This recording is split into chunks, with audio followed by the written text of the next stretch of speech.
Muy buenas noches a todos. Bienvenidos a esta sesión académica de CEPROCAP, Servicios Profesionales de Capacitación, una empresa establecida en Arequipa, Perú, sobre la cual hemos venido trabajando ya estas sesiones académicas gratuitas. Nos han acompañado grandes amigos, grandes maestros de la medicina y hoy en representación del gremio de enfermería, el maestro Jaime Castellanos, quien ha sido el maestro de muchos de nosotros.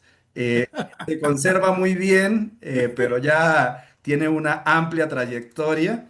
Y bueno, me permito presentarlo. El licenciado Jaime Castellanos es un licenciado en enfermería venezolano con gran trayectoria en cuidados críticos, en emergencia, en reanimación cardiopulmonar, en gestión de servicios de salud. Y actualmente y desde hace muchos años labora ya en Ecuador como enfermero especialista en cuidados intensivos. Es también magíster en metodología de la investigación. Ahorita está como docente de pregrado en la Universidad Metropolitana, Facultad de Ciencias de la Salud, carrera de enfermería, y también en la Pontificia Universidad Católica. Como les había comentado, mi compa Jaime Castellanos ha sido el maestro de muchos de nosotros y es un honor, Jaimito, que estés acá compartiendo la experiencia que tienes, darte la bienvenida y bueno, a partir de este momento el panel es todo tuyo y vamos a ver cómo hacemos para que el día de hoy las personas que se están conectando entiendan un poquito mejor todo este tema de la oxigenoterapia y sobre todo de la ventilación mecánica no invasiva en el paciente crítico. Jaime, la cámara es tuya, el micrófono es tuyo, bienvenido. Como hemos acordado, vamos a estar, digamos, interactuando y bueno, adelante y una vez más, esta es tu casa. Bueno, primero verificar que se vea la pantalla, Dieguito. Yo sí la veo. Voy a verificar Genial. por mi otro control a ver si todo está bien, pero yo sí la estoy viendo sin ningún problema. Bueno, gracias.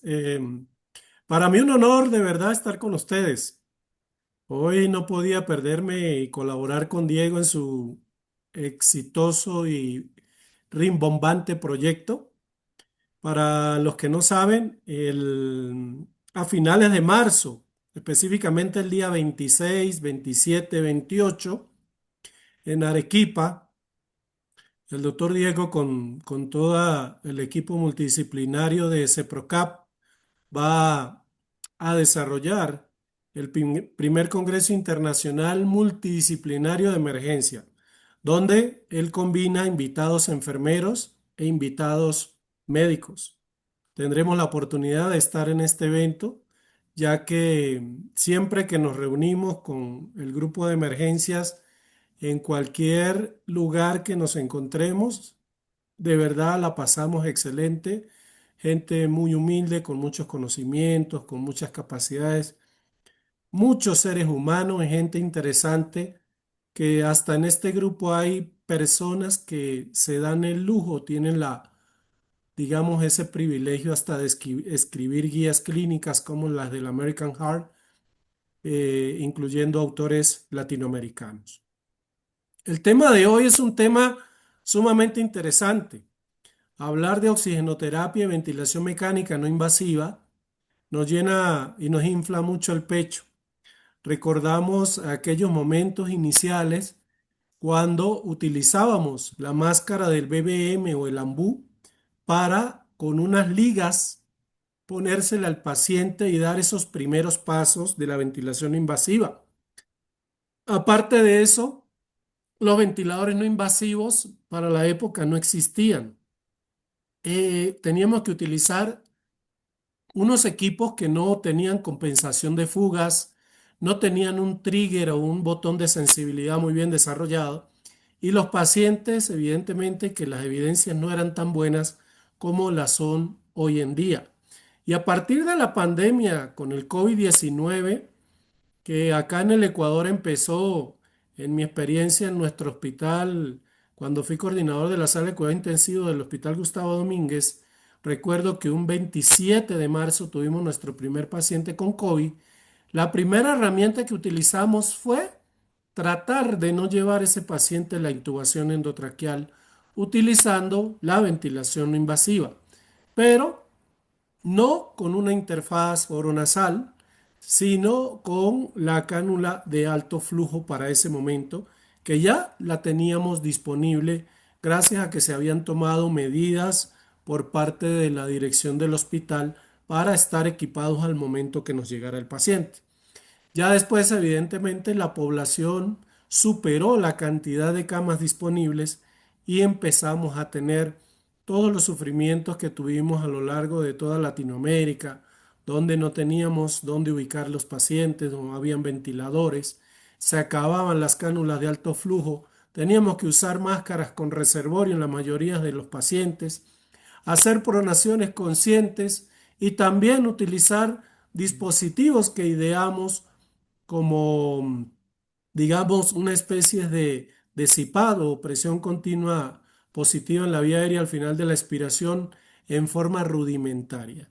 Y todo eso nos lleva, pues, a, digamos, sentirnos orgullosos porque hicimos un buen trabajo y sé que eso es a nivel latinoamericano y que en aquellos tiempos éramos héroes y hoy quizás ya ni se nos recuerda por aquello, pero lo más importante es el trabajo que hicimos. El oxígeno es un medicamento. Como sabemos, quizás es el medicamento más utilizado en todos los hospitales, compite con los AINES, analgésicos, ¿verdad? Y el origen del oxígeno nace a partir de la llama, del fuego. Ya cerca de los años 1770, estos tres ilustres científicos de la época, Joseph Priestley, Carl Wilhelm y Lavoisier en 1777, hablaban de que había un principio oxigenante, que no se producía fuego si no había un gas que permitiera esa concentración. Más adelante, ese oxígeno fue llevado a la industria y en la industria por tres métodos como es la licuefacción, la electrólisis del agua y la destilación, ya se instaló en nuestros hospitales como centros, digamos, concentrados donde los equipos o las empresas que lo suministran simplemente le dan mantenimiento a las plantas donde se mantiene, se conserva y está bajo cuidado de especialistas. Sin embargo, a lo largo de nuestra América Latina, encontramos algunos hospitales que fueron hechos en la antigüedad donde no existe un sistema centralizado de tuberías que pueden llevar los gases medicinales a las salas de emergencia o salas de resucitación y todavía tenemos que utilizar cilindros de oxígeno. En algunos países como el Perú le dicen balas de oxígeno, en Venezuela bombonas de oxígeno, entre otros términos. Y esto nos permite ya dar un tratamiento. Ese tratamiento inicial puede ser con un dispositivo de bajo flujo que comience tomando en cuenta que por cada litro aproximadamente estamos dando un 4% de FiO2, sumándole los 20,9 que tiene el aire ambiente, pero las fórmulas que nos enseñan los libros es 20 más 4 puntos por cada litro. Siempre es bueno tener esto como referencia. Sin embargo, cuando nosotros queremos comprobar de verdad qué tanta FiO2, si es real a la de la literatura, le estamos dando al paciente, tendríamos que utilizar un dispositivo que parece un termómetro auricular del oído, que se llama dosímetro de oxígeno. Y este mide exactamente la cantidad de FiO2 que le está llegando al paciente. Suelen entregarlos o donarlos a algunas compañías que venden los equipos de ventilación mecánica a los hospitales, porque nosotros tuvimos en su momento bastantes dosímetros, dosificadores de oxígeno, para determinar la verdadera FiO2 que le damos al paciente.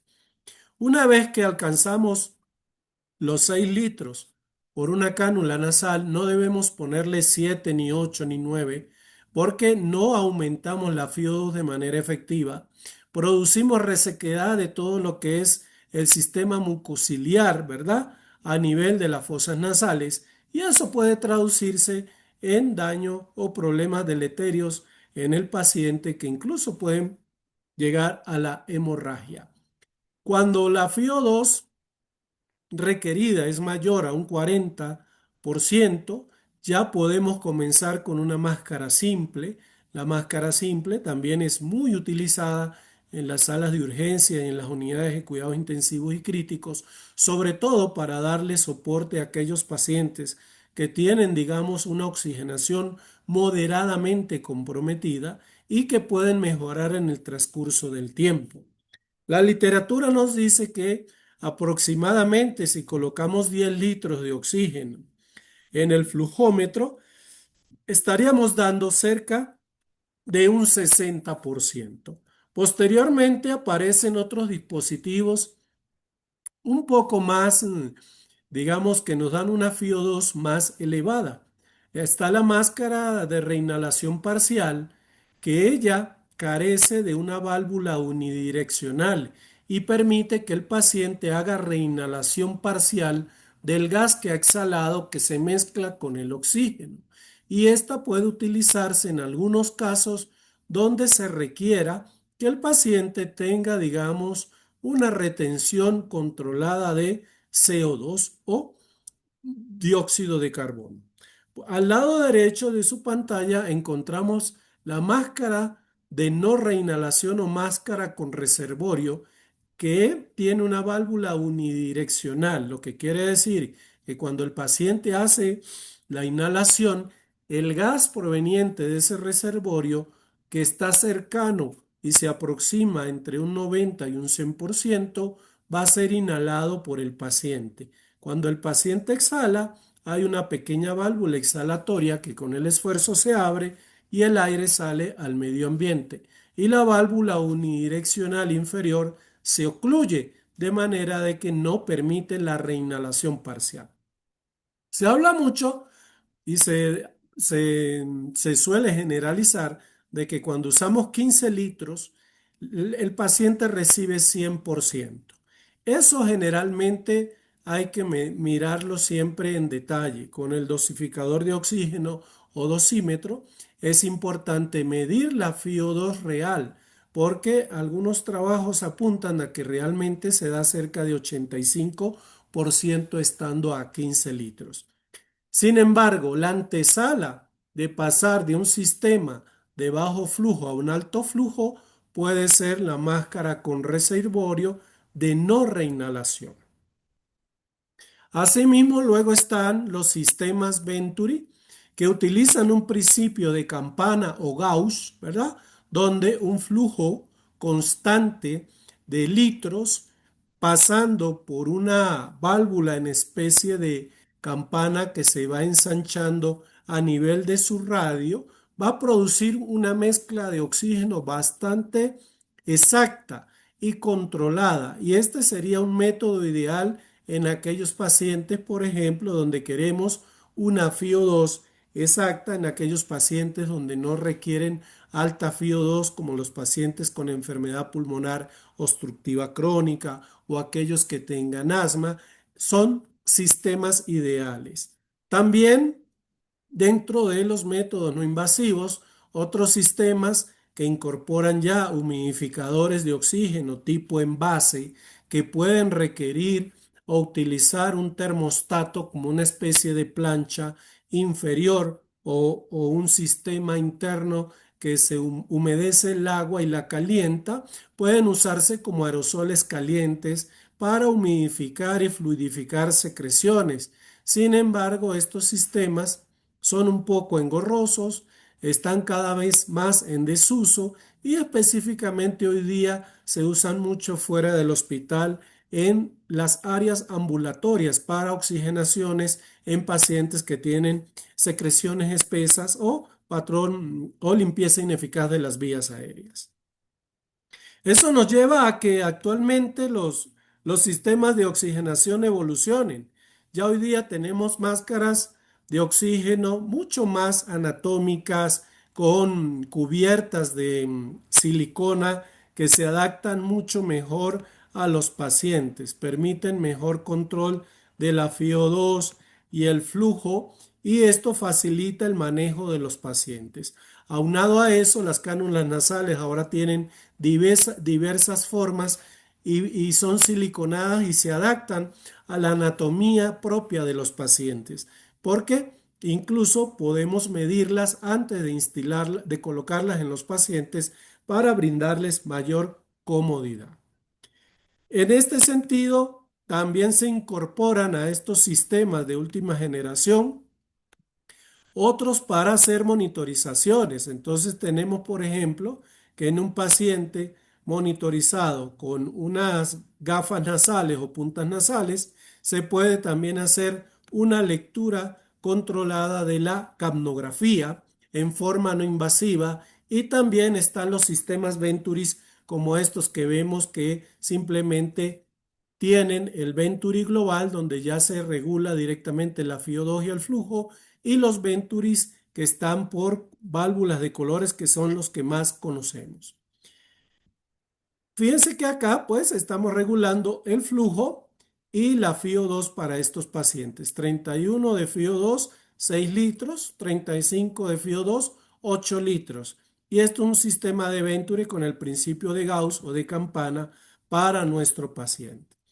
Estos sistemas evidentemente han revolucionado mucho la oxigenación hoy día, y eso nos permite, digamos, dar mayor confort y mayor estabilidad a nuestros pacientes. Dieguito quiere hacer una pregunta. Dieguito, adelante. Gracias Jaime. Bueno, para ponerle un poquito a la dinámica que habíamos conversado, los participantes si quieren interrumpir o preguntar, levantan la mano. También tienen la opción de dejar las preguntas y yo voy manejando acá con el licenciado. Pero quería, Jaime, en este punto donde ya estás cerrando todo lo que es oxigenoterapia y qué bien que lo dejaste claro desde la diapositiva uno, que el oxígeno también es un medicamento. Es un medicamento que tiene dosis, que tiene indicación, que tiene efectos colaterales. Es muy bueno que eso quede claro porque a veces nosotros usamos el oxígeno de una manera muy alegre, a veces como placebo y no entendemos que es un medicamento y que también tiene indicación. Pero digamos ya en este punto donde nos estás hablando ya de dispositivos mucho más complejos para dar oxigenoterapia.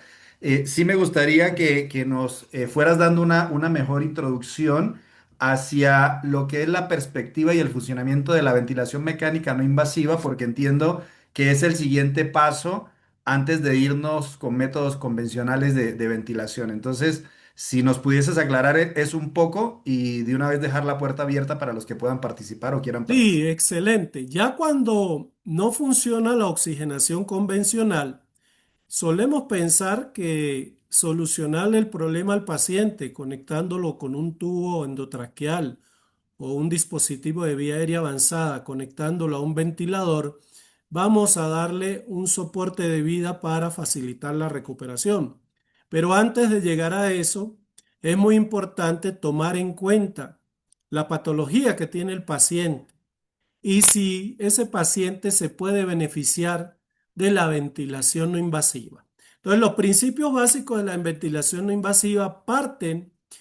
¿Se acuerdan de que siempre que veíamos la historia de la ventilación mecánica se hablaba de la epidemia de polio, de los primeros ventiladores que existieron, que parecían unas lavadoras automáticas gigantes, de esas cápsulas del pulmón de acero, ¿sí? Del famoso tanque o del pulmotor que constituyó uno de los primeros ventiladores a presión positiva que existieron?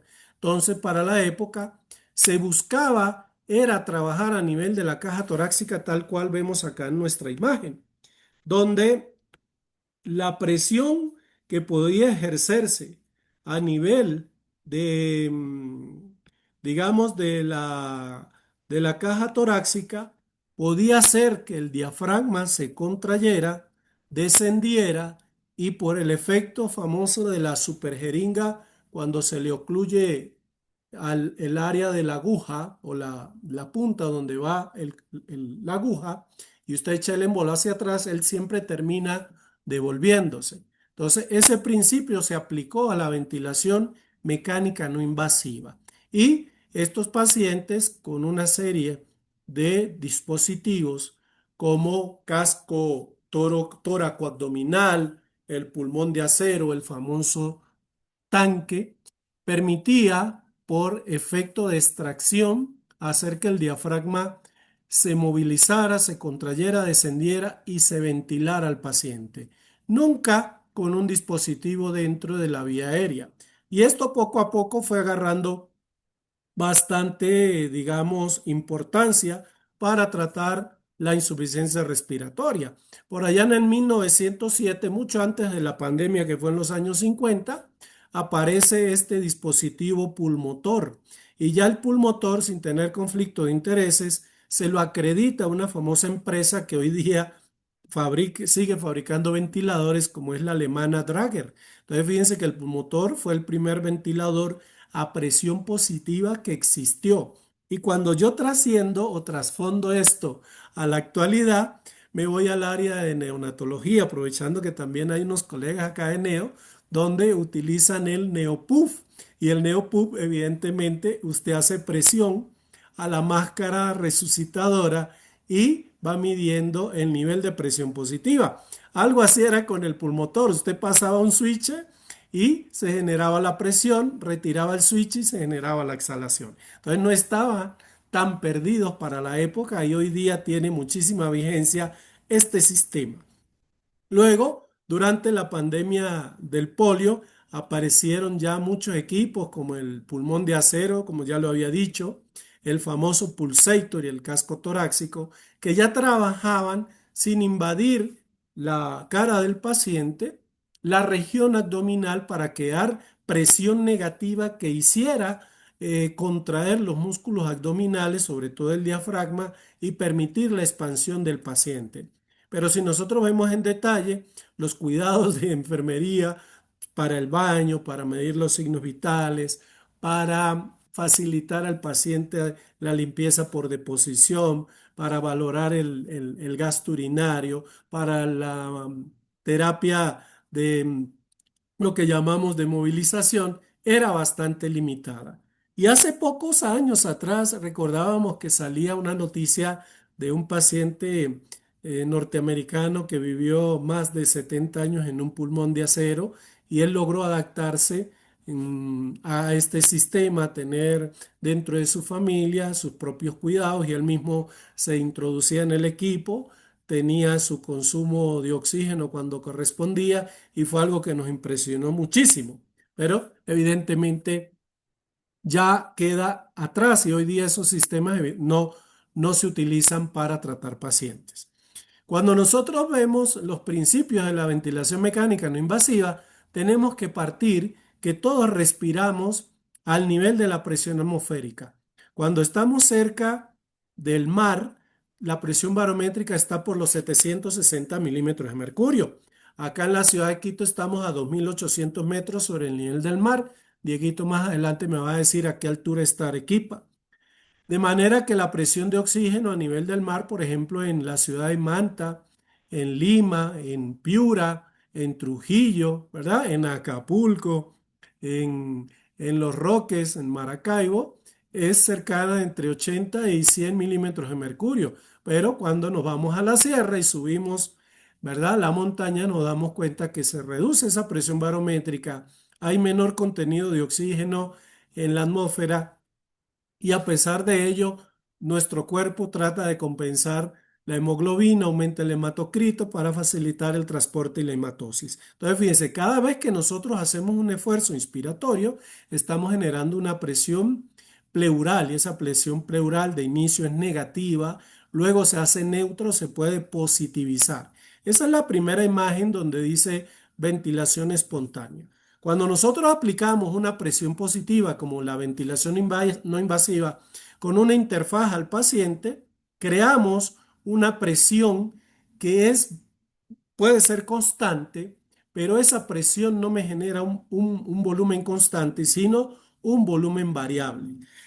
Si a esa presión le agregamos una que la vamos a denominar PIP o presión positiva final expiratoria, nosotros ya vamos a respirar por encima de la presión atmosférica y esa presión va a evitar o va a producir una apertura en el alvéolo, ¿verdad? Para aumentar la capacidad funcional residual que por ende hoy día se sigue utilizando el PIC como una herramienta importante en los pacientes hipoxémicos y también en la ventilación no invasiva. Aunado a eso, cada vez que colocamos un PIP y ponemos una presión inspiratoria, ya el ventilador invasivo lo convertimos en una modalidad que tiene dos niveles de presión. Una presión baja que sería el PIP y una presión alta que sería la presión máxima de la vía aérea. Si nosotros agarramos la presión máxima de la vía aérea y se la restamos al PIP, obtenemos una diferencia de presión que es la presión soporte que se está generando en ese paciente. Pero recordemos que para que sea presión soporte, el paciente inicia la ventilación, la máquina reconoce el esfuerzo, lo asiste con la presión positiva y esa presión tiene un techo y el paciente simplemente va a tener una presión constante en cada esfuerzo inspiratorio, pero un volumen variable. Si el paciente activa y la máquina le da la ventilación, esa modalidad se llama ST en ventilación invasiva. En ventilación invasiva se conoce como AC, asistido continuo, antiguamente asistido controlado. Y cuando el paciente no participa, porque posiblemente, vamos a suponer que estamos hablando de ventilación invasiva netamente, tenemos un paciente con una hipercapnia por CO2, con atrapamiento de CO2 inconsciente, que no respira, vamos a rescatarlo con una ventilación continua, que antes se le decía controlada. Esa ventilación se llama time o timada cuando es un ventilador no invasivo. Esto nos lleva a ver las modalidades ventilatorias con un equipo no invasivo, ¿verdad? Usted tiene un equipo de ventilación invasiva que puede tenerlo en la urgencia, en la emergencia, tiene en el área de quirófano o tiene en cuidado intensivo. Y usted va a tener esta modalidad. La primera es la S, la que es espontánea. El paciente realiza todo el trabajo, la máquina reconoce el esfuerzo y le da una presión de soporte o también se puede programar un IPAP. Segundo, el paciente tiene unas ventilaciones espontáneas, la máquina asiste esa respiración espontánea con presión soporte y cuando el paciente respira por debajo de la frecuencia establecida, la máquina le da una ventilación continua. Ese sería el modo ST, es decir, espontáneo y timado o espontáneo continuo, antiguamente asistido controlado. Y la última modalidad, cuando el paciente no participa en ventilación espontánea, en ventilación no invasiva, disculpen, vamos a darle un nivel bajo de presión, un nivel alto y ahí se llama BIPAP, donde la EPAP es la PIP y la IPAP es la presión máxima de la vía aérea. Y al restar el IPAP versus el EPAP, vamos a tener la presión de distensión tan igual a la ventilación invasiva. Dieguito quería hacer otra pregunta. Adelante, Dieguito. Sí, Jaime, disculpa que te interrumpa, pero el panel, digamos, es un panel mixto y entiendo que hay expertos en terapia intensiva de ventilación y otros que no son tan expertos. Entonces, primero quería enfatizar un poco la línea histórica que tú traes de lo que fue la ventilación mecánica a presión negativa bajo digamos, el principio de la superjeringa, como tú dijiste. Y la ventilación mecánica moderna, que es a presión positiva, que es antifisiológica, pero es mucho más práctica. Entonces, primero, digamos, tener claro que si bien iniciamos con presión negativa, que era lo más fisiológico, estos pulmones de acero, como tú decían, le complicaban el trabajo al enfermero porque no había forma de hacerle cuidados directos al paciente sin romper el principio de la presión negativa. Y ahora tenemos una presión positiva que es mucho más práctica para nosotros como profesionales de salud, pero que no es tan práctica para el paciente porque es antifisiológica, le complica el retorno venoso, le puede complicar la hemodinamia y genera todo lo que pueden traer infecciones y demás. Entonces, eso, digamos, es un punto muy importante entenderlo. Y en este punto que ya estás entrando, digamos, en materia de lo que es ventilación mecánica ya moderna y un poco más compleja, tendríamos que empezar a tener claros otros conceptos. Y los otros conceptos es, eh, todos los tipos de insuficiencia respiratoria que pueden haber, eh, hiperoxémica, hipoxémica, mixta, y el papel que juega la ventilación mecánica no invasiva, entendiendo como tú lo dijiste, que es el eslabón previo a la intubación endotraqueal formal y a la ventilación convencional. Entonces, quizás para que lo tengamos un poco más claro, si nos puedes hablar de la evidencia desde el punto de vista que hay para que la ventilación mecánica no invasiva haya ganado este puesto tan relevante en el manejo del paciente con insuficiencia respiratoria. Pues sí, gracias, Dieguito. Excelente pregunta. Bueno, siempre que vamos a la evidencia, pues tenemos que irnos a las guías. Cuando nos vamos a las guías, nosotros evaluamos las guías de la Sociedad Europea de Respiratoria y la Sociedad Americana de Tórax. Y también están las Gold, están las canadienses, están las australianas, pero todas coinciden en algo muy interesante. Y es que si usted tiene un paciente con falla respiratoria hipercápnica, donde los niveles de CO2 superan los valores normales, incluso se habla arriba de 50, y un paciente con una reducción del pH por debajo de 7,35, y también por estudios de espirometría se ha detectado que el paciente tiene una enfermedad pulmonar obstructiva crónica con una exacerbación aguda. Esa es la indicación A1 en este momento que establecen las guías.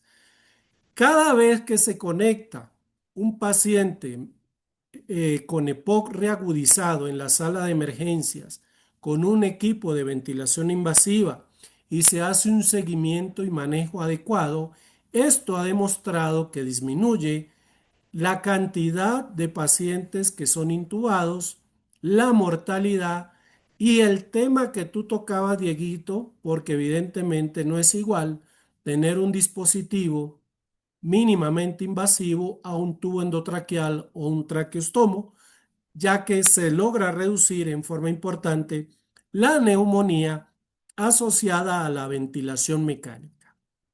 Y en esos pacientes que tienen un EPOC refractario, que se es difícil bajarles, digamos, el nivel de CO2 y de la hiperinsuflación dinámica que se produce llegando a producir bastante autopip, es importante que se trabaje en forma individual. Y muchas veces estos pacientes manejándolos bien al pie de cama con tratamiento enzimático, es decir, encima del paciente, esa ventilación puede prolongarse, requerir posiblemente tratamiento a domicilio y en ese rol también el personal sanitario, médico y de enfermería debe entrenar, orientar a la familia porque posiblemente el paciente en su casa requiera utilizar este dispositivo de ventilación invasiva por las noches, ¿verdad? O cuando observen desaturación marcada, trabajo respiratorio marcado y hay que orientarlos en la familia. Entonces, la primera indicación A1, ¿verdad? O 1A que tiene la ventilación mecánica no invasiva es el EPOC reagudizado. Pero también podemos encontrarnos, y esto nos llamó mucho la atención en las guías Gold, aparecen todos los etiotipos, ¿verdad? Que tiene el EPOC. Antiguamente pensábamos mucho que era producto del fumador, pero también está el causado por la deficiencia de alfa-1 antitripsina, que es de origen genético, el EPOC tipo D que se produce por prematuridad, el EPOC por el tabaco, por contaminación y la exposición como queda en algunos hogares, sobre todo de la sierra, de las zonas rurales de nuestros países, por el humo de la leña, ¿verdad?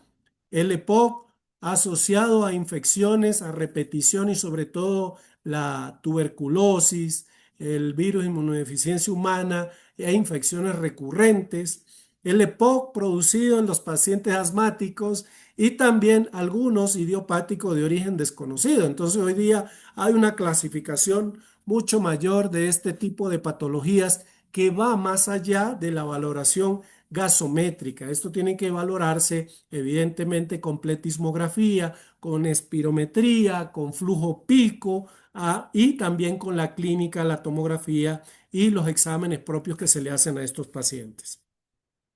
Ahora bien, cuando tenemos la insuficiencia respiratoria tipo 1, la metodología para estos pacientes sigue siendo recomendada, pero ya no es 1A, sino pasa a ser 1B. En los pacientes con insuficiencia respiratoria hipoxémica aguda, que esas 2 primeras horas nos reflejan tolerancia, adecuación y mejoría en los resultados, puede ser la BNI una alternativa. Sin embargo, algunos pacientes pueden mantenerse con hipoxemia grave o pueden requerir una intubación lo más pronto posible para darle ventilación protectora. Recordemos que si nosotros vemos al paciente no muy fatigado, no muy cansado, pero insistimos en la ventilación mecánica no invasiva, vamos a producir problemas de oxigenación mucho más refractaria y el paciente vamos a tener que pronarlo, intubarlo desde un principio y tratar de levantar nuevamente esa relación PaO2, FiO2, monitorizar todo lo que es la mecánica pulmonar, hoy conocida como el famoso POWER, y la Driving Pressure. Ya Dieguito tiene otra pregunta, Dieguito. Usted sí es preguntón, pero sigamos. Muy bien. Ya, compa. em, Digamos, para que quede claro en el panel, si bien la ventilación mecánica no invasiva es una gran oportunidad para evitar que el paciente llegue a ventilación invasiva con todas las consecuencias sí te agradecería por favor que nos dejes bien claros cuáles son los criterios o sea, los criterios tempranos de fracaso para no someter el paciente innecesariamente al sufrimiento porque la ventilación no invasiva también requiere colaboración del paciente, es incómoda y muchas veces nosotros hacemos sufrir al paciente cuando debió haber ido en primera instancia a ventilación mecánica invasiva. Entonces, si nos Sí, puedes dejar claros, por favor, cuáles serían estos criterios, qué pacientes, con cuáles insisto, con cuáles no insisto y con cuáles me voy directamente a ventilarlos de manera convencional. sí. Bueno, la indicación 1A sigue siendo el EPOC. En segundo lugar, el paciente que tiene edema agudo de pulmón, donde su problema es una inflamación y alteración de la membrana alvéolo capilar. Cuando nosotros vemos los tipos de insuficiencia respiratoria y la fisiopatología, donde mejor también la BNI a través del PIP, simplemente colocando el modo CPAP, donde solo damos una presión positiva expiratoria final, sin frecuencia, sin nada más que la FiO2 y en un ajuste pequeño de la sensibilidad para que el paciente también tenga flujo continuo, sería el edema agudo de pulmón y el EPOC. Sin embargo, si fracasamos, ¿cómo lo notamos? Pues un paciente, evidentemente, lo vamos a catalogar de fracaso cuando no hemos logrado las metas de oxígeno propuestas. Es un paciente que está saturando por debajo de 92%, con una FiO2 de 0,405, ¿verdad? Segundo, es un paciente que tiene menos de 60 milímetros de mercurio a nivel del mar de presión arterial de oxígeno. Es un paciente que está con una PAFI por debajo de 300. Es un paciente que no logramos acoplarlo, que sigue respirando por encima de la frecuencia esperada e incluso puede alcanzar los 30 respiraciones por minuto. Está fatigado, le vemos usar que tiene aleteo nasal, que tiene uso de los músculos accesorios, que el paciente se quita la máscara, se desespera porque también está teniendo hipoxia y eso afecta al sensorio. Es un paciente también que va a tener fatiga y lo peor de todo es que tenemos que decidir precozmente cuándo vamos a escalar a intubación o a utilizar otro sistema como puede ser la cánula nasal de alto flujo. Sí, Diego, me decías. Sí, Jaime, precisamente te iba a preguntar. si algo nos dejó la pandemia fue la importancia y relevancia de los dispositivos de alto flujo, ¿sí? Sí. Porque en algún tiempo estuvieron de moda, después los tiramos a un rincón y cuando la pandemia nos puso el agua hasta el cuello y ya no teníamos ventiladores donde conectar, alguien levantó la mano y dijo, existen unos dispositivos olvidados que son las cánulas de alto flujo. Y entiendo que las cánulas de alto flujo se meten ahí entre este paciente que está borderline con ventilación no invasiva, el que quizá ya estamos pensando en intubarlo. Entonces, si tienes algo sobre este rol que tienen las cánulas de alto flujo como una alternativa para no intubar el paciente. Justo esa era la lámina que venía a continuación. ¿Y usted qué come que adivina, Dieguito? Bueno, entonces fíjense, cuando se hace un escalamiento, la cánula nasal de alto flujo es una alternativa, pero ¿cuándo? No en el paciente con EPOC.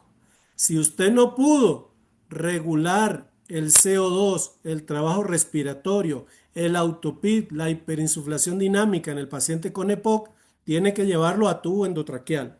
Pero si es un paciente con una insuficiencia respiratoria tipo 1 hipoxémica, es un paciente que las guías dicen conéctelo a la cánula nasal de alto flujo. Y nos va a sorprender porque Dieguito decía que era un sistema que teníamos olvidado y quienes más lo utilizaban eran los neonatólogos.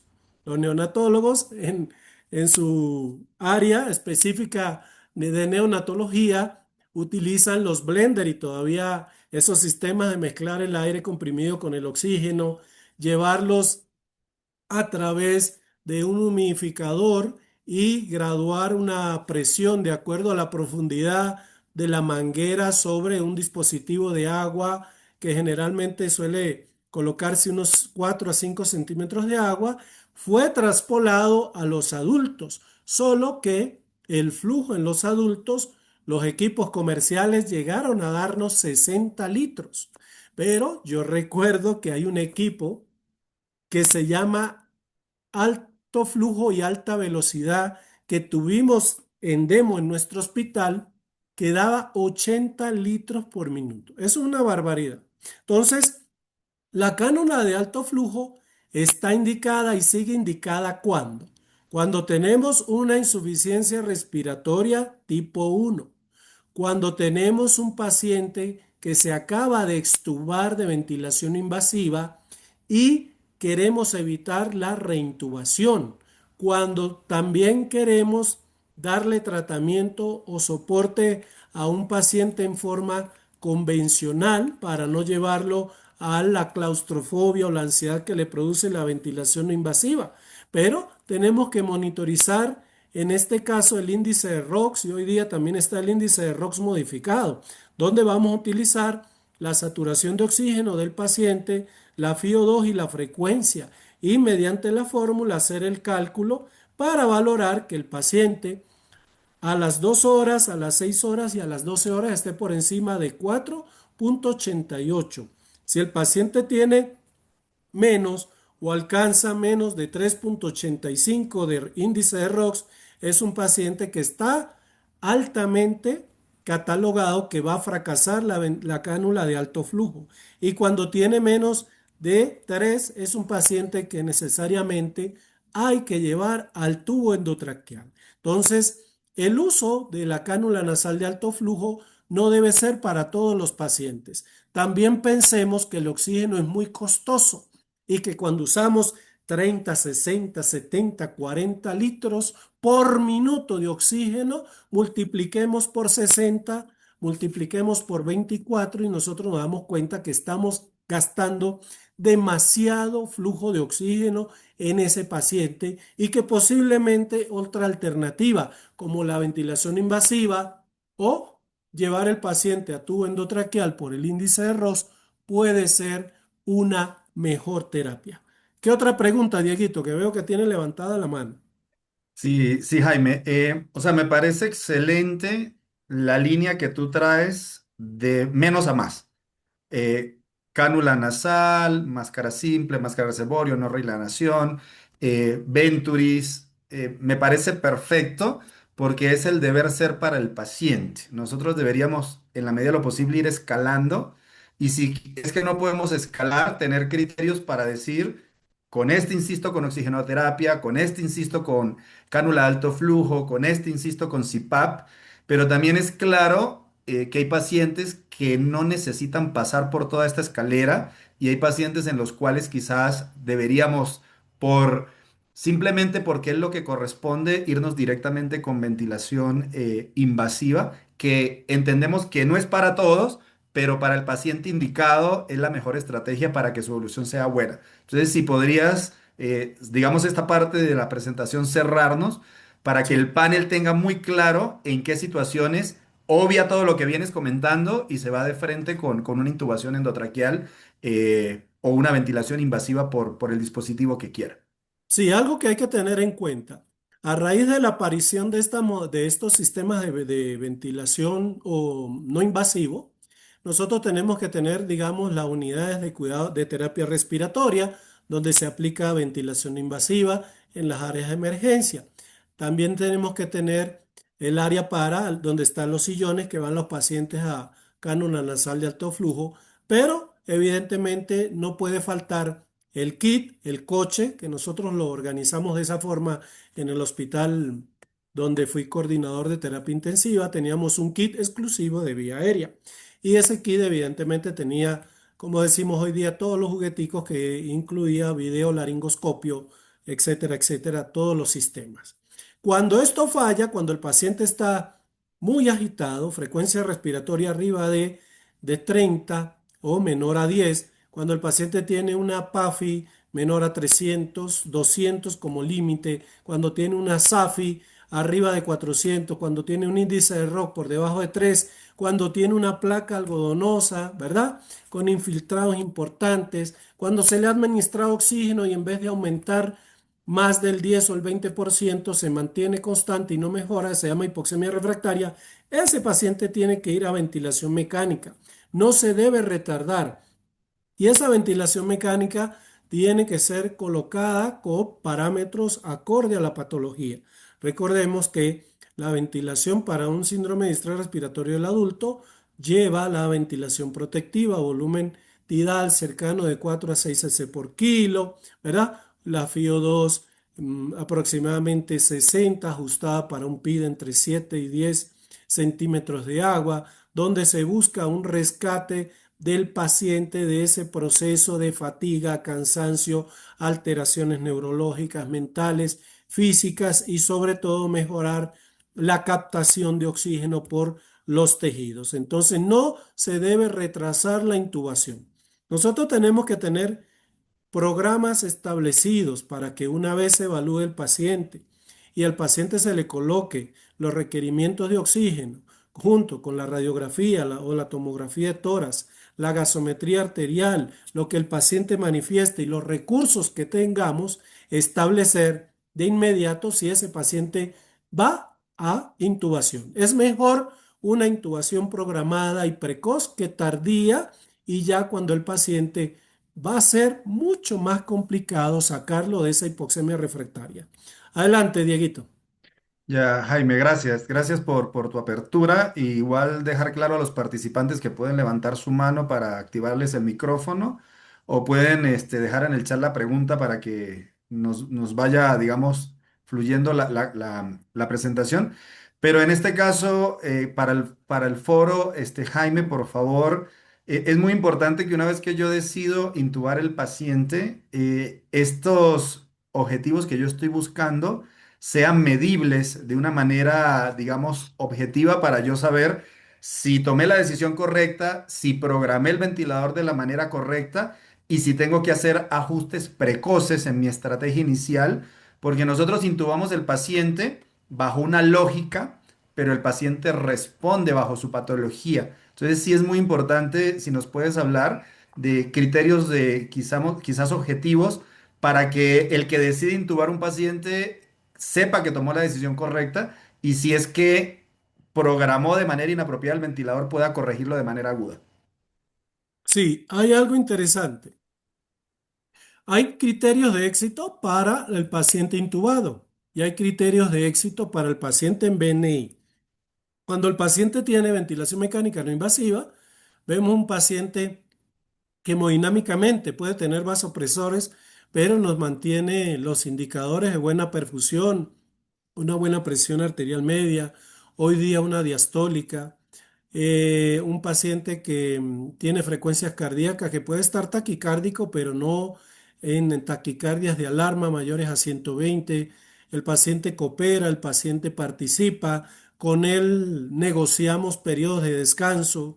También se le puede permitir ingerir pequeñas cantidades de agua, alimento, todo depende de la rigurosidad que se establezca con el clínico, porque siempre es una bomba de tiempo y puede requerir de repente pasar a la ventilación mecánica.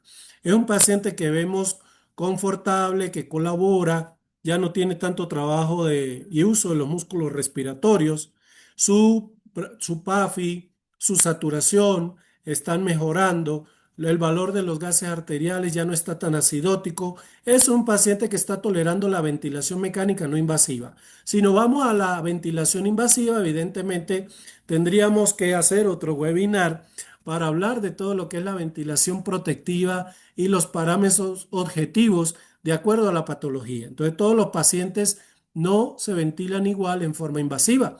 Está la ventilación protectiva con restricciones y la hipercapnia permisiva para el distrés.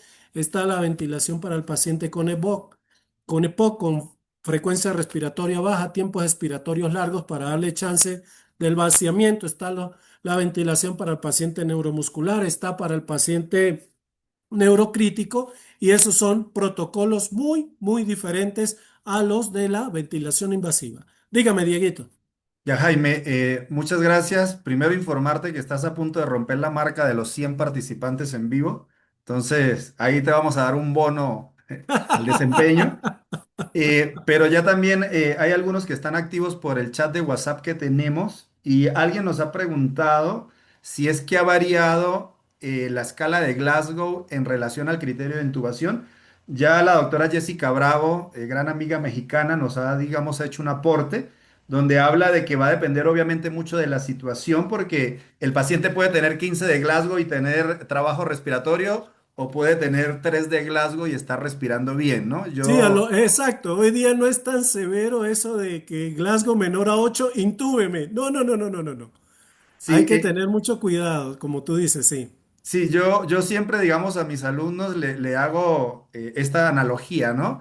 El intoxicado etílico grave, como cuando te vas de fiesta y te tomas 3 botellas de whisky, el etílico grave puede tener 3 puntos de Glasgow y nosotros no metemos borrachos a la UCI porque están deprimidos respiratoriamente, neurológicamente, pero están respirando muy bien.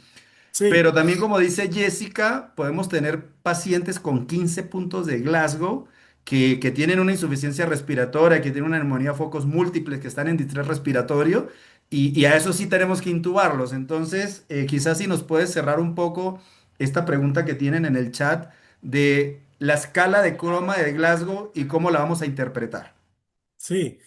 Bueno, ahí hoy día no solo está el Glasgow, ¿no? También está la escala Four, ¿verdad? La escala Four y la escala de Glasgow son herramientas súper interesantes en el paciente neurológico. En el paciente neurológico, evidentemente, con el equipo médico y gracias a la doctora Jessica por participar. Una vez que se ve la tomografía, el tipo de trauma, el tipo de hematoma que tiene, si desplaza la línea media, si el paciente está herniado, el riesgo de hacer hipertensión intracraniana súbita. El paciente tiene 15 de Glasgow, pero tiene una dilatación pupilar atípica o miótica. Entonces siempre es una bomba de tiempo. Como límite, justo recién hace poco, Dieguito, salieron las guías de la BTF, la Brain Trauma Foundation, ¿no? Y no hay muchos cambios con relación a eso, pero evidentemente hay que estar alerta como profesionales de enfermería. Si el paciente tiene 8 de Glasgow, el equipo de intubación al lado del paciente. Y apenas el clínico nos digan, bueno, vamos a hacer el protocolo de secuencia rápida de intubación, aplicarlo de inmediato. Adicional a eso, los temores de que el PIB puede aumentar la presión intracraneana ya es un mito.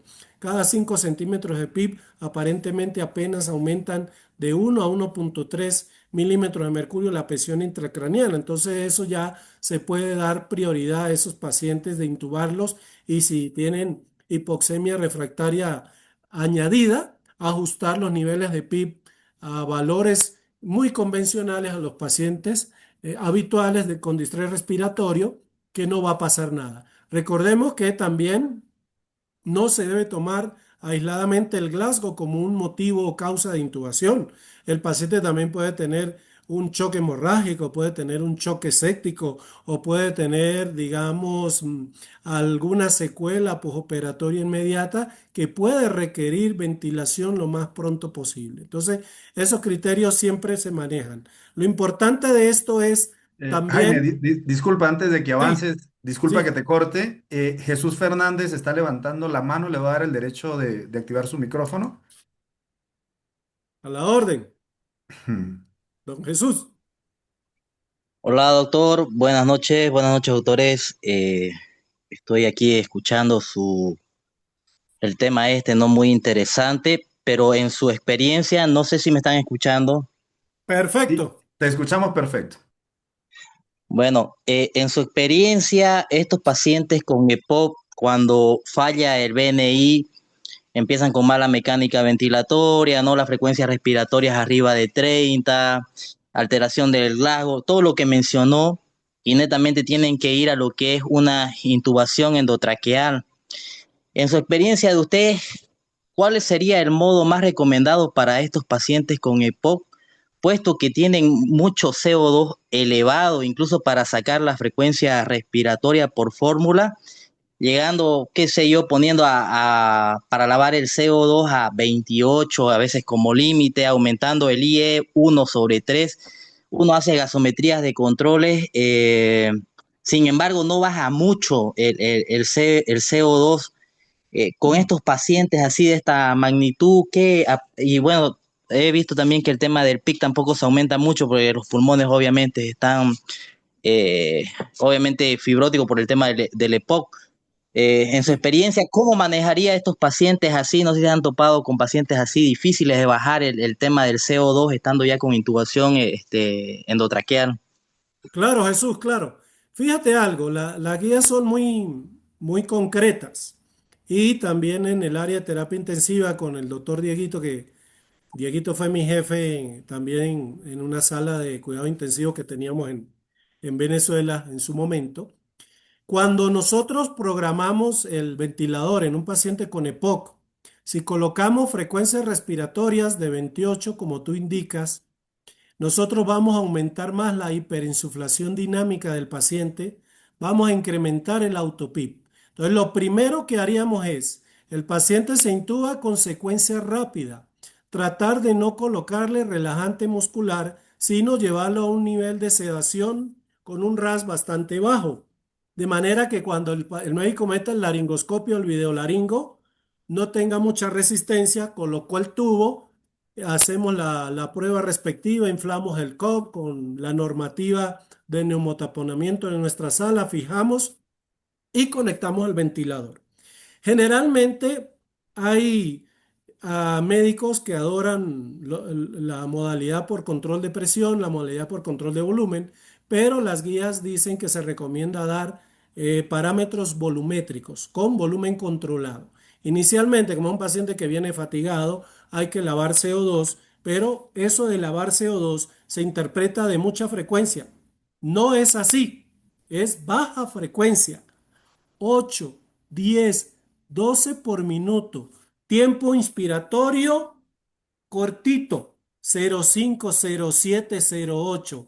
Tiempo expiratorio largo, 2 segundos, 3 segundos. Relación para iniciar con este POC, 1,4. Le hago una pausa expiratoria de 6 segundos para desenmascarar el autopip porque el autopip es el PIB del paciente. Ese es el PIB intrínseco y debo ajustarlo y restarle con el externo o el extrínseco que se le coloca, de manera de que ese paciente tenemos que estarle monitorizando la onda de flujo tiempo para que siempre cierre la rama expiratoria, porque si ella se mantiene fuera de la línea base, nos indica de que el paciente está atrapando y atrapando y atrapando aire, y cuando hacemos percusión, escuchamos ese típico ruido, ¿verdad? Que es como si tocáramos un tambor. Entonces, fíjese Jesús, lo primero es recomendarte, si quieres, después me escribe por el privado, yo estoy igual en el grupo de CEPROCAP y te mando los protocolos de parámetros inicial para el EPOC. Frecuencia respiratoria de 10 o 12, relación IE 1 a 4, volúmenes tidales cerca de los 5 a 6 cc por kilo y vamos a hacerle una monitorización de la curva de flujo-tiempo para evitar la reinhalación parcial de CO2 y sobre todo lo que es la hiperinsuflación dinámica. Bien, Dieguito. Perfecto. Gracias. Jesús, muchas gracias por tu participación. ¿Nos indicas de dónde nos acompañas, por favor? Desde Bolivia. Ah, qué bueno. Esa es la tierra de Diego, allá el rey de Bolivia cuando llegue a Cochabamba. Ya, Jaime, y Jesús, muchas gracias por participar. Igualmente, dentro del panel, si alguno quiere colaborar en las respuestas, estamos en un foro totalmente Sí, abierto. Solamente les pedimos el orden de levantar la manito para ordenarnos, pero si alguien quiere colaborar, este es un panel abierto para que todos aportemos desde la experiencia que tenemos. Entonces, muchas gracias por los que se han animado y Jaime por tu apertura. Sé que te encanta la docencia y sé que lo estás disfrutando bastante, porque la idea es que participemos todos y se haga menos el escenario. Ya para dejarte seguir, Jaime, quisiera que por favor nos hables un poco de todo lo que es el entorno seguro en relación a ventilación mecánica, porque si bien existe la guía, existen las pautas, existen los protocolos, es muy importante que esta ventilación mecánica se dé en un entorno seguro para el paciente y para el profesional de la salud, sobre todo a los efectos de generar beneficio en el paciente, evitar el daño colateral y obviamente repercusiones legales que podrían haber si es que nos equivocamos en la práctica de la ventilación mecánica. sí, Adelante, en Jaime. este sentido de tu pregunta, bueno, vamos a dividir, digamos, la respuesta en varios puntos importantes. Entonces, primero, la monitorización mínima. Un paciente con ventilación no invasiva tiene que tener una monitorización mínima de signos vitales, de parámetros de salida, ¿sí? Donde la saturación evidentemente va a ser continua. Vamos a ver la frecuencia respiratoria que tiene la máquina que hace el paciente y la vamos a sumar cuando como enfermeros registremos. A veces hay una casillita que dice frecuencia respiratoria espontánea, frecuencia respiratoria al ventilador. Hay que anotarlas, ¿sí? Porque de eso depende también cuánto vamos a ir bajando de la dependencia del paciente a la máquina. Es importante valorar los signos vitales, porque a pesar de que no tenga una interfaz, el paciente está recibiendo presión positiva. La presión positiva aumenta la presión intratorácica, el aumento de la presión intratorácica reduce el retorno venoso y el paciente puede eventualmente, si está mal de volemia, hipovolémico o mal de bomba cardíaca, puede disminuir la presión arterial. Es importante la valoración de la gasometría, ¿sí? Para ellos es recomendado que siempre tengamos, hoy día ya la línea arterial se convierte en un acceso vascular sumamente necesario, que nos va a servir para tomar las muestras, para ver la presión arterial in situ, para monitorizar la presión de pulso y el volumen de variabilidad sistólico, que hoy día son parámetros sumamente importantes en la monitorización hemodinámica e incluso cuando el paciente ya está intubado, conectado y relajado, podemos hacer la prueba pasiva de elevación de las piernas para determinar si es respondedor o no a volumen. Entonces, importante esos aspectos. Por el otro lado, hay que tener el equipo de intubación a la mano. no confiarnos. El paciente mejoró, su SAFI está alta, su SAFI está arriba, tiene menos trabajo respiratorio, los signos todos están bien, el soporte es mínimo, pero es una bomba de tiempo, entonces tenemos que tener el equipo de secuencia rápida de intubación con medicamentos, fármacos y dispositivos a la mano y los tubos ya de acuerdo al protocolo que utilicen en su hospital. Asimismo, hay algunos cuidados de acolchamiento con apósitos hidrocoloides a nivel de las fosas nasales, de la piel del paciente, pactar los descansos, ¿verdad? Permitirle que la familia pase, lo acompañe, que converse, que se retire por unos segundos la máscara si la tolera. Todo eso nos da un entorno seguro, pero siempre, siempre atentos porque si fracasa la ventilación, el paciente pasa directamente a ventilación invasiva, a menos de que sea una insuficiencia respiratoria tipo 1, donde la BNI esté mal tolerada, ahí sí pasamos a cánula nasal de alto flujo. Adelante, profesor Diego. Ya, Jaime, gracias. Tengo acá una pregunta de Yasumi Ramos que nos dejó por el panel. Pregunta si se le puede colocar terapia respiratoria a un paciente con bronquitis aguda y una insuficiencia cardíaca siendo hipertenso y adulto mayor. Todo depende la indicación del neumonólogo, del internista, del urgenciólogo, del intensivista. Recordemos que en estos pacientes hay que examinar qué tipo de dispositivo de terapia respiratorio se tiene. Los dispositivos nebulizadores ultrasónicos son los más recomendados. También depende de qué vamos a utilizar. Si es una solución hipertónica de cloruro de sodio, si es, por ejemplo, la N-acetilcisteína, si es un esteroide, si es un broncodilatador, todo tiene que estar muy bien indicado. Mientras más aditamentos le colocamos al paciente y hagamos la terapia respiratoria por la vía artesanal, posiblemente aumentemos el espacio muerto instrumental, el paciente gane más CO2 y realmente cuando se nebuliza artesanalmente por estos tipos de sistemas y no se utiliza el método de nebulizadores ultrasónicos o el sistema MIDI, ¿verdad? Que son pequeñas aberturas donde se conecta el puff lo más proximal al paciente, vamos a hacer una nebulización bastante inefectiva. Entonces eso tiene que evaluarse, que sea un sistema confiable, que sea un nebulizador supersónico o que tenga el sistema MIDI para aplicar el puff.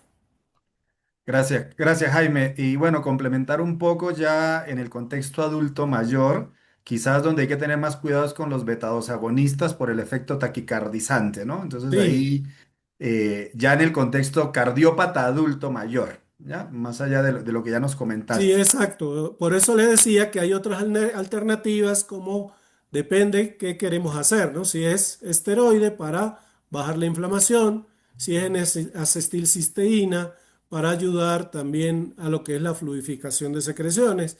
Y ya los broncodilatadores, preferible usarlos de última generación, ¿verdad? Como el tiotropio, por ejemplo, por encima del ipratropio y por encima de el salbutamol, que evidentemente son medicamentos muy taquicardizantes, como tú decías, y pueden aumentar el trabajo cardíaco y de evitar el gasto cardíaco y aumentar, digamos, la falla cardíaca. Gracias. Jaime, ya volviendo al tema, para dejarte continuar.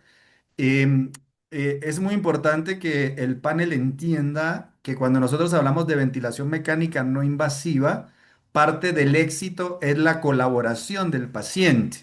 Y para que este paciente colabore, el reto que tenemos nosotros es que acepte el dispositivo, que tolere el dispositivo, pero sobre todo que luche contra la ansiedad y la claustrofobia que generan por lo menos los dispositivos de máscara completa. Sí, Entonces, sí, podríamos retomar quizás la dinámica por ese lado y ya para que tú puedas seguir sí, avanzando. sí, bueno, lo que tú dices es la ansiedad que presenta el paciente antes de la ventilación invasiva.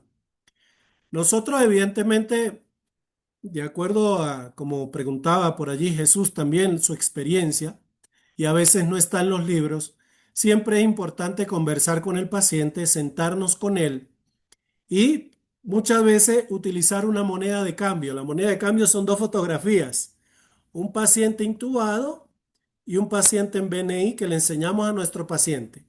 Y le decimos, mire, este paciente intubado no puede hablar, no puede comer, no puede saludar a su esposa, no puede hacer periodos de descanso, no sabe si es día o es noche. En cambio, este señor que tiene esta máscara y la tolera, puede hablar, puede tomar agua, puede pactar descanso, sabe si es de día o de noche y no, y lo más interesante, nos va a decir cómo se siente. Entonces el paciente tiene dos alternativas. Lamentablemente, si usted le respetamos su autonomía, no colabora, no desea este tratamiento, tenemos que ir a este. Entonces, decida, también podemos traerle la familia y el paciente decide cuál sistema quiere. Yo le apuesto que la mayoría de los pacientes le va a decir, no, yo quiero la mascarita, ¿verdad? Entonces, por ahí empezamos. Haciendo acuerdos. ¿Cada cuánto tiempo voy a darte descanso? ¿Cada cuánto tiempo, de acuerdo a la indicación médica, vamos a darle tomas sorbos de agua? ¿Qué le vamos a permitir tener? ¿Algún libro, alguna lectura, una tablet para que vea su deporte favorito? O si tenemos televisor en el área, nosotros debemos ser humanizados en ese sentido. Cuando nosotros somos empáticos, comunicamos los pros, los contras, nunca digamos con esto se va a recuperar, no. Esto es una alternativa para que usted mejore, pero cada organismo es diferente a la respuesta.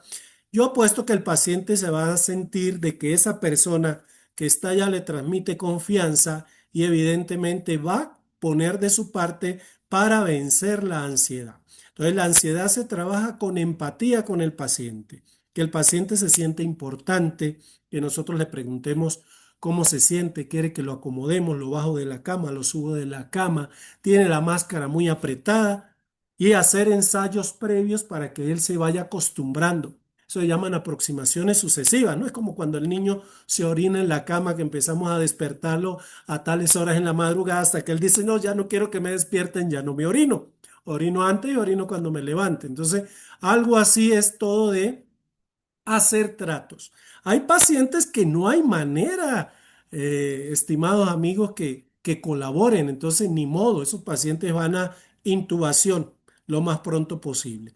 Y a veces se requiere sedación consciente. Entonces, utilizar el medicamento más suave que tengan en su protocolo para permitir que el paciente esté más colaborador, más relajado y permita que la ventilación mecánica no invasiva haga su trabajo.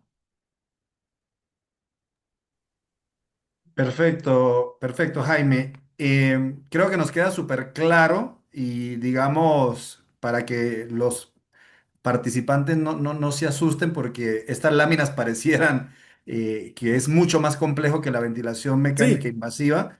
Si nos pudieses ir más o menos ligerando un poquito el panorama para que los que están presentes se animen a poder utilizar esta herramienta en su práctica diaria. Si nos pudieses hablar de cómo podríamos nosotros empezar a programar estos pacientes de una manera sencilla, como tú siempre has sabido explicar estos temas. Entonces, si nos sí. ayudas por ahí. Bueno, hay protocolos que no son porque a Dieguito o a Jaime se le ocurran.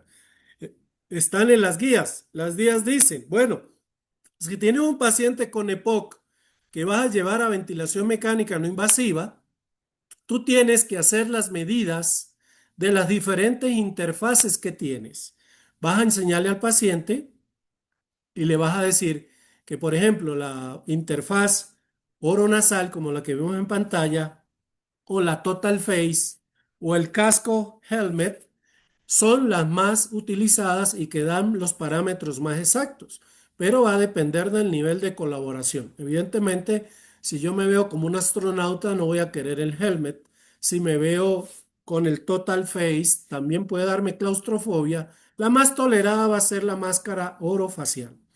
Es importante que en ese paciente con EPOC En esos primeros minutos vamos a ajustar una FIO2 alta para sacarle la primera PAFI y de acuerdo a esa PAFI nosotros vamos a bajar la FIO2 a valores seguros. Se habla de que la FIO2 en 60 o menos no produce, digamos, daño secundario a la administración de oxígeno ni fibrosis pulmonar.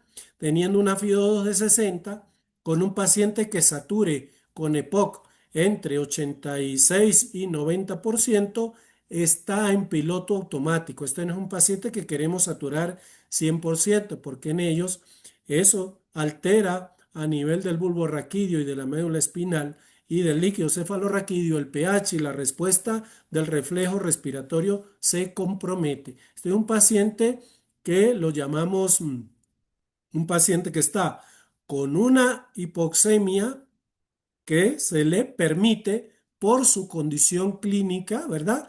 Y su fisiopatología muy diferente a los otros tipos de insuficiencia respiratoria. Si el paciente está bastante inconsciente, respira, digamos, con driving o fuelle reducido o tiene narcosis por CO2, tenemos que ajustar una frecuencia respiratoria de base de 11 a 18 respiraciones por minuto. Asimismo, aprovechar el esfuerzo inspiratorio que hace y vamos a poner un trigger o sensibilidad en 2 litros o si es por flujo o de 1 a 3 centímetros de agua si es por presión. El nivel de PIC tenemos que reconocer con una pausa expiratoria y esto es un circuito cerrado, podemos medirle también el autopip y ajustar el nivel de PIP previamente por el autopip. Recordemos que estas máscaras permiten fugas, es normal que se fugue porque los sistemas y algoritmos internos del ventilador hacen la compensación de fugas y se retroalimentan de esas fugas para evitar que el paciente tenga ahogamiento y también tienen una válvula de no reinhalación. Tenemos que explicarle también al paciente, se me ha olvidado, dónde aflojar la máscara en forma rápida en caso de que tenga una sensación de claustrofobia o de que no pueda respirar. Tenemos que informar eso al paciente. Cuando colocamos una presión por encima del nivel de PIP, que vamos a llamar IPAP, esa IPAP está entre 14 y 20 centímetros de agua. Cada vez que programemos una presión, cuando monitorizamos la ventilación, vamos a ver cuánto volumen tidal o corriente está generando el paciente en cada respiración. Si nosotros evidentemente vemos que un EPOC está haciendo 8 cc, 7 cc por kilo, tenemos que reducir el IPAP porque ese paciente va a tener más atrapamiento de aire. Entonces tenemos que estar cerca de los 6 cc por kilo, al igual que los otros pacientes. Cabe resaltar que en la medida que el paciente logra un estado de conciencia, ya se va a mostrar más colaborador y ya podemos ir ajustándole los parámetros ventilatorios. Pero de arrancada, para EPOC, esto es lo que establecen las guías. Si el paciente tiene edema agudo de pulmón, es un paciente que lo vamos a, o tiene hipoxemia refractaria tipo 1, es un paciente que vamos a darle solamente una presión positiva final expiratoria, es decir, solo EPAP. Y si hay una insuficiencia respiratoria tipo 1, podemos programarle los parámetros completos. Todo es que todo depende de la necesidad del paciente. Paciente que requiera alta demanda de BNI es un paciente que lleva IPAP, EPAP y soporte. Paciente que respire espontáneamente, meta buen volumen tidal, pero su problema sea membrana alveolo capilar o hipoxemia, puede requerir solo un nivel de PIP. Y recordar que los niveles de FIO2 se ajustan para los niveles de PaO2 objetivos y los niveles de saturación objetivos. Dígame, Dieguito. Jaime, gracias. Esto suena muy bonito en la teoría, sí, Hay que estar pero ahí. Pero hay que estar ahí y tú sabes y probablemente el personal de enfermería, que es el que tiene que lidiar con el paciente las 24 horas, sabe que en la práctica no es tan bonito porque tú le puedes vender la idea al paciente, como tú decías, mira, vas a estar despierto, vas a hablar con tu familia, vas a poder comer, pero también hay que ponerse en el lugar de paciente, lo que es tener una máscara puesta en la cara, la claustrofobia. Y si bien esta técnica no es tan agresiva como la ventilación invasiva por tubo endotraqueal, también genera asincronías, desacoplos, casi siempre por intolerancia del paciente. Sí. Entonces, ¿cómo podemos nosotros manejar esto para que el paciente se acople, para que el paciente colabore y para no tener que llevar el paciente a ventilación invasiva, que sería la opción que le queda si es que la estrategia no funciona? Bueno, antes había un principio, Diego, que era, voy a acoplar el paciente al ventilador. Y no hay nada más mentiroso que eso. El que se tiene que acoplar es la máquina al paciente.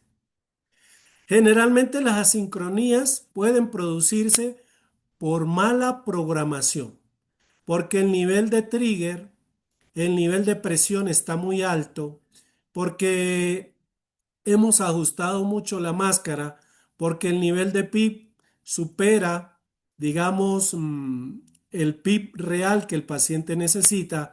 Entonces nosotros tenemos que ir como escalando el tratamiento.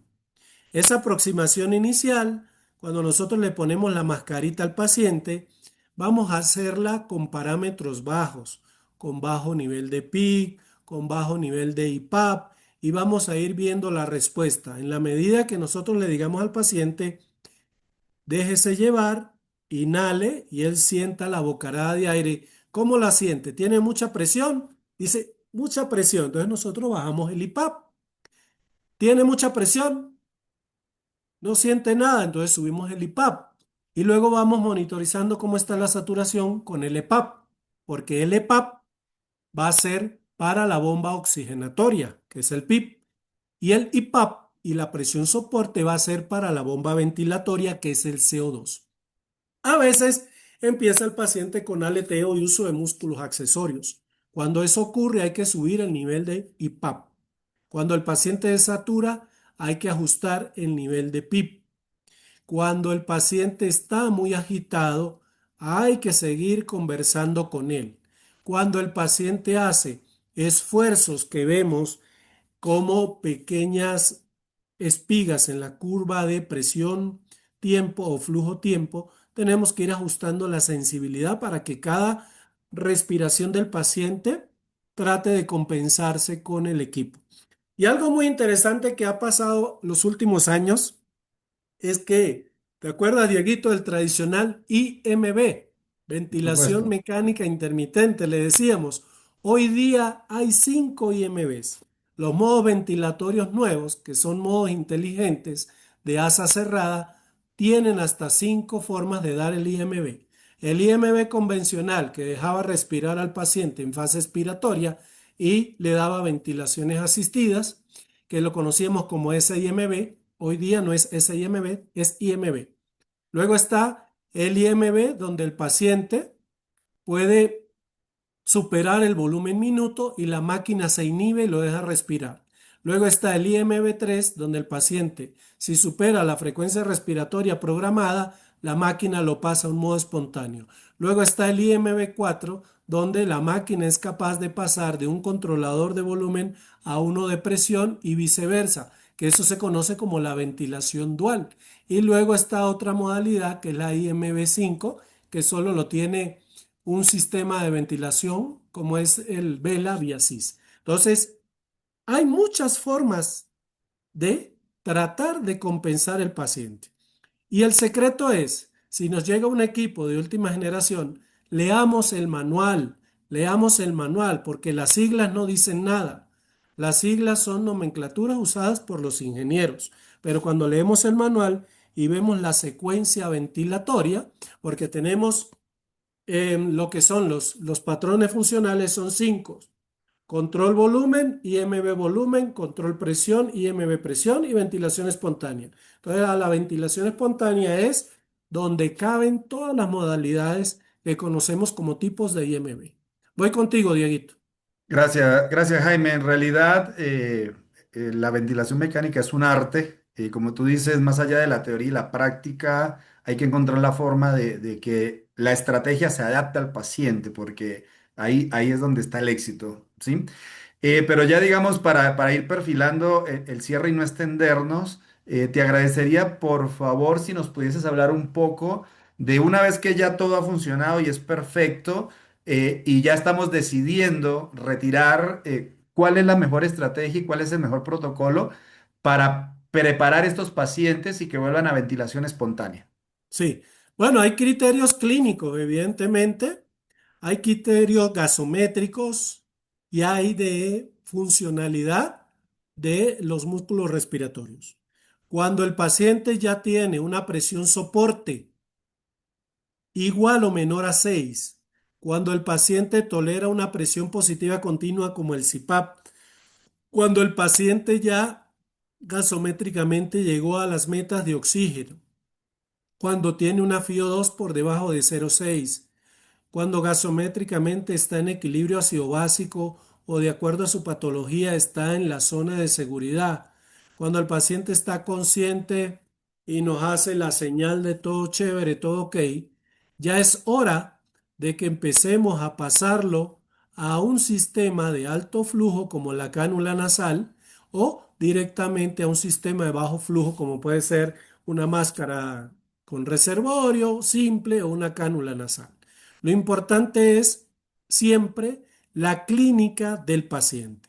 No debemos dar más de 6 centímetros de agua de presión soporte, porque evidentemente ya eso nos indica de que estaríamos dándole una demanda mayor de los requerimientos del paciente. Si nosotros tenemos 6 de presión soporte, quitamos el IPAP, que es el que da la presión soporte, y dejamos el puro PIP y observamos el paciente con puro CPAP, va como los recién nacidos, que sería la modalidad exitosa en ellos.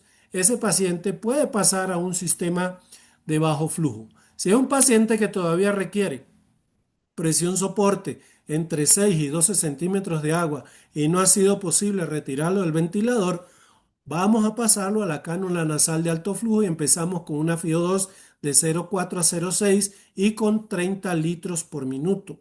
Y a partir de ahí vamos viendo cómo el paciente va evolucionando. Generalmente la cánula de alto flujo ayuda muchísimo en las taquipneas, permite lavar bastante el CO2, no da un nivel de PIP cuando el problema no es de oxigenación y no se requiere, pero sí ayuda mucho a disminuir la taquicardia que se produce, digamos, por extubación o en estos pacientes que no toleran la ventilación invasiva. Entonces, son una serie de herramientas que bien combinadas puede darnos excelentes resultados. Gracias, gracias Jaime. Y bueno, ya para ir, dejando un espacio para la participación, quería preguntarte en tu experiencia, como maestro en esta parte de lo que es la enfermería crítica. ¿Cómo ves tú el futuro de la ventilación mecánica no invasiva en un contexto donde ahora tenemos ventilación mecánica inteligente, ventilación mecánica asistida por inteligencia artificial, tenemos nuevos modos ventilatorios, tenemos nuevos equipos ventilatorios? ¿Cómo ves tú el papel de la ventilación mecánica no invasiva en el futuro de la terapia respiratoria en el paciente crítico? Pues fíjate que tu pregunta se parece mucho a la imagen que tengo en curso. Imaginemos el futuro donde la nanotecnología va a permitir que mediante apósitos similares al Tegader, ¿verdad? Nombre comercial Tegader, puedan colocarnos antibióticos, medicamentos, broncodilatadores. Imaginemos también un reloj inteligente como los hay hoy día, que ya nos den la hemoglobina, que nos den la saturación, la presión arterial de oxígeno, que nos den el nivel tisular de oxígeno en esa área. Eso puede disparar las alarmas a centrales, ¿verdad? De ayuda como el 911 o el 911 o el 171 en otros países, donde ya se active una señal de que estamos teniendo una insuficiencia respiratoria. Quizás va a ser más precoz en detectar paros cardíacos, en detectar hiperglicemia, colesterol alto, y eso no nos debe sorprender, porque realmente la inteligencia artificial vino para quedarse y tenemos que hacerla nuestra mejor amiga, pero que no nos sustituya los conocimientos y las habilidades. Y afortunadamente para la medicina y la enfermería no va a ser un problema, como si para otras profesiones como los contadores, las secretarias, los asistentes, entre otros. Entonces, ¿qué nos imaginamos? Interfaces más dinámicas, sistemas de monitorización inteligente y más cerrados que tengan la autocapacidad de programarse y hacer desde la instalación hasta el winning sin necesidad de la participación del ser humano. Eso serían ya modalidades mucho más modernas y sofisticadas. Aparte de eso, imaginemos un paciente en el domicilio que estamos monitorizando a través de nuestro celular inteligente y el paciente desde acá podemos ver cómo están sus curvas de ventilación en el domicilio y también la interpretación de la capnografía y la oximetría por asa cerrada. Entonces realmente esto junto a la realidad virtual y la realidad aumentada se va a volver a futuro en algo que no nos imaginamos y muchos de esos aparatos que tenemos hoy día van a quedar obsoletos. Se hablan de microtubos endotraqueales a futuros con flujos tipo jet que van a inyectar el pulmón y nos van a sorprender los nuevos cambios que trae la ventilación mecánica. Por ahora, pongamos los pies en la tierra, miremos en nuestra sala qué tenemos y utilicemos los equipos racionalmente y en la manera más adecuada para mejorar nuestros pacientes. Porque esto se trata de hacerlo bien y no simplemente embelezarnos de la tecnología, porque evidentemente cuando miramos la tecnología nos olvidamos de cosas sencillas como tocar, como la empatía, como auscultar al paciente. Así que este sería ya como, digamos, la parte de cierre y no sé si hay alguna pregunta, profesor Dieguito. Jaime, agradecerte enormemente tu disposición. Sé que eres un hombre bastante ocupado. Y sobre todo tu actitud para transmitir esto que te ha llevado años dominar. Entonces, eternamente agradecido a título de amigo, a título personal y obviamente por fortalecernos este foro académico que estamos trabajando ya desde unas semanas atrás. Sí, sí creo que es súper importante que nosotros nos coloquemos a la vanguardia porque ahorita inclusive en ventilación invasiva ya tenemos, como tú sabrás, el modo NAVA, que es esta ventilación asistida por neuromonitoreo a nivel del diafragma, ¿no? Entonces le colocamos un electrodo al diafragma y el ventilador manda en la medida que el diafragma se mueve y obviamente es necesario que nos mantengamos al margen. Entonces yo Tú sabes que simplemente... Ujú. perdona que te interrumpa, estábamos en la isla de Margarita en Venezuela y había un congreso que se llama Congreso de las Islas. Estaba el doctor Jordi Mancebo, Gumercindo González y había un doctor del hospital de Minnesota que ha escrito muchísimos libros que competía con Gattignoni. Estos señores en ese momento empezaron a hablar del NAVA y eso parecía un sueño inalcanzable. Y me llegó un brasileño y nos dio un taller y uno de los asistentes se dejó colocar la sonda orogástrica y se sincronizó con el equipo de ventilación y eso era algo realmente impresionante. Creo que el éxito no lo ha tenido tanto por el tema de que se logra tanto el acoplamiento que el paciente ya no quiere respirar, pero en los recién nacidos el NAVA sí tiene buenos resultados y se sigue estudiando, pero fíjate que salen cosas bastante interesantes. Entonces yo los invito a mirar un poquito más allá de lo tradicional que hacemos, porque se vienen muchas cosas buenas a futuro y a invitarlos para que estén en Arequipa entre el 26 y el 28 de marzo, acompañando al doctor Diego Grajales y todo el equipo de las mejores salas de emergencia desde México hasta Chile, que los vamos a tener presentes en Arequipa. Gracias, Jaime. Voy dejando abierta la ronda de preguntas. Ya les voy a ir dando pase. Si quieren hablar, levantan la mano y lo ordenamos. Y agradecerte la invitación que nos haces, Jaime. Tú vas a estar acompañándonos con un tema muy interesante que es ventilación mecánica protectiva en el paciente dentro del servicio de emergencia, que es un tema sumamente importante. Y Sí, para los que están presentes, tenemos 40 amigos, cada uno experto en su área, que nos van a estar acompañándonos. Y es una metodología muy dinámica, muy metodología TED. Van a ser charlas muy puntuales dirigidas al punto de atención. Entonces, la invitación para que vivan este nuevo formato, esta nueva experiencia. Y bueno, que nos acompañen de manera presencial o virtual. Ya después nosotros les iremos a hacer llegando la información.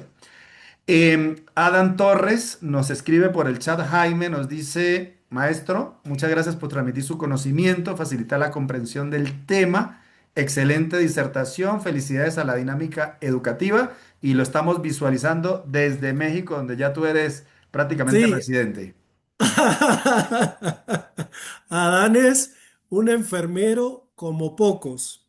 Yo tuve la oportunidad de escucharlo en Acapulco y de verdad me traje una impresión grande de él, Dieguito, que tenemos que hacer un taller de neurointensivismo porque es enfermero con especialidad en neurología y domina el área mejor que cualquier neurólogo. Entonces, ya lo metí en mi saco de buenos amigos y pronto estaremos, perdone también para aprovechar directamente con JC de Piura, que es gran amigo nuestro, en un tema de neurointensivismo que también les haremos llegar para que nos acompañen. Gracias, Adán. Un abrazo para ti y para toda la gente linda de México.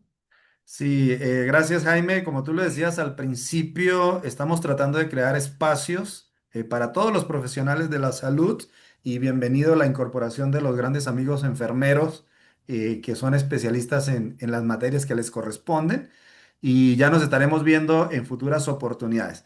Si alguien quiere hacer uso del derecho de palabra, tiene el chat, podemos activarle su micrófono. Igualmente, esta sesión está siendo grabada y vamos a subirla a nuestro canal de YouTube para que lo puedan ver en diferido también. Y bueno, y estaremos ya terminando de hacer algunas actividades previas al Congreso, que es nuestro evento central. Una vez más, invitarlos a participar en las diferentes modalidades. También tenemos talleres precongreso muy interesantes. Tenemos vía aérea avanzada con los amigos del grupo Zen, donde están ahí los amigos de Lima, los ítalos, que son el dúo dinámico. Ahí vamos a tener lo que es manejo avanzado de la vía aérea. También tenemos en colaboración entre México y Bolivia un taller de POCUS, de ecografía Point of Care. Tenemos con Gabriela Obregón que nos dio el primer webinar, manejo del paciente agitado. También tenemos un taller ahí interesante. Y tenemos control de hemorragias y stop the bleed, que lo estamos manejando con el doctor Doldán desde Paraguay y con el gran amigo Víctor Rodríguez desde Colombia. Entonces sí estamos haciendo, digamos, un gran equipo, Jaime, en el cual tú siempre has estado incluido. Y este va a ser el primero de muchos eventos. También nos vamos a mantener con estos webinars gratuitos para incentivar a las personas y a los compañeros a que se capaciten. Y ya después haremos otras actividades un poco más formales y dinámicas. Jaime, te agradezco enormemente tu disposición, te agradezco enormemente la calidad docente que tienes. Esperamos verte pronto por Arequipa. Me preguntabas al principio, estamos a unos aproximadamente 2.300 metros en la parte intermedia y nuestra presión atmosférica es más o menos de unos 570, 580 milímetros de mercurio, así que sí sufrimos cuando tenemos que ventilar pacientes porque nuestras metas son diferentes. Nosotros venimos de San Cristóbal, donde estamos a 450 metros, ahí nunca nos preocupamos por altitud. Aquí nos ha tocado reinventarnos y entender que las metas de oxigenación no son las mismas. Y los que están más arriba lo sufren un poquito más y qué bien que está el panel de bolivianos que son unos capos en manejar ventilación a grandes alturas, ¿no? Que siempre nos llevan a jugar fútbol allá para ganarnos. Así es, Abrazo a así es. Bolivia, saludos a Bolivia. Lo saluda también su compadre Richard Delgado. Saludos, Jaime, desde Saludos, Venezuela. Richie. el último sobreviviente. El último sobreviviente. Con el doctor Burgos. Exactamente, así estamos. Bueno, muchas gracias a todos los que se han conectado a este webinar que ha sido bastante alegre y dinámico. Agradecerle la confianza, ya los estaremos contactando por el grupo para hacerles llegar la grabación. Y Jaime, un abrazo hasta Ecuador, a ver cuándo nos volvemos a ver personalmente. Y muchas gracias por tu tiempo y por toda tu disposición Sí, en lo que creo que es como tengo academia. que, no puedo viajar para el evento, pero voy a hacer la conferencia online. Sí, nos vamos a ver, Dios mediante, en Piura. En Piura nos vemos, Dios mediante, en abril, para el evento de medicina basada en la evidencia que vamos a tener con el Hospital del Ministerio de Salud de Piura. Bueno, feliz Perfecto. noche a todos, descanso y que la pasen bonito y no tengan que conectar muchos ventiladores esta noche.